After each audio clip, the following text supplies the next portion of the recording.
Gyvos pasakos. Sveiki vaikai ir jų tėveliai, su jumis Gyvos pasakos ir mama Katė.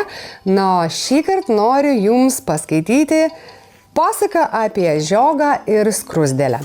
Buvo labai graži vasaros diena. Skruzdėlė sunkiai vilkdama savo nešulius ėjo miško takeliu. Staiga, kur buvęs, kur nebuvęs, jai ant tako stryktelėjo žiogas. Stryktelėjo ir sako: "Seselė, ko tu taip vargsti?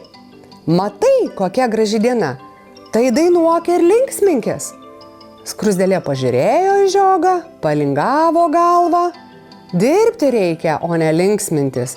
Aš ruošiu maisto atsargą žiemai, kad kai šalta bus, kai sniego bus daug, iš bado nemirčiau."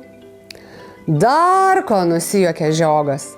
"Sek mano pavyzdžiu, aš groju, dainuoju ir taip leidžiu laiką." "Na, sumurmėjo skruzdėlė ir pasiėmusi nešulius nuėjo savo takeliu. Taip visą vasarą žiogas grojo ir dainavo kartu su drugeliais, vabalėliais, smagiai leido laiką.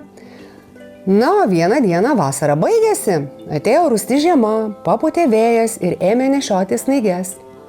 Sušalęs žiogas pasislėpė po lapu, bet šaltis ir alkis privertė jį prašyti skruzdėlės pagalbos. Taigi nukeliavo jis pas skruzdėlę jos namelį, pabeldė į dureles. "Seselė, padėk!" Atėjęs prie jos namų durų, sušnabždėjo sušalęs žiogas. "Duok man grūdelių, juk tu per vasarą ir rudenį jų daug prisinešiai." "O tu ką veikei visą vasarą, kai aš dirbau?" paklausė pravėrusi duris skruzdėlė. "Aš grojau ir dainavau," atsakė drebėdamas žiogas. "Tai dabar pašok," pasakė skruzdėlė.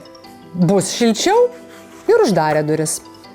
Štai tokia pamokanti trumpa pasaka buvo šį kartą. Ačiū visiems buvusiems kartu.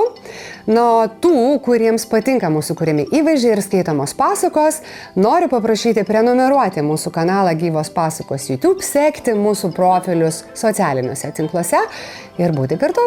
Iki kitų pasakų.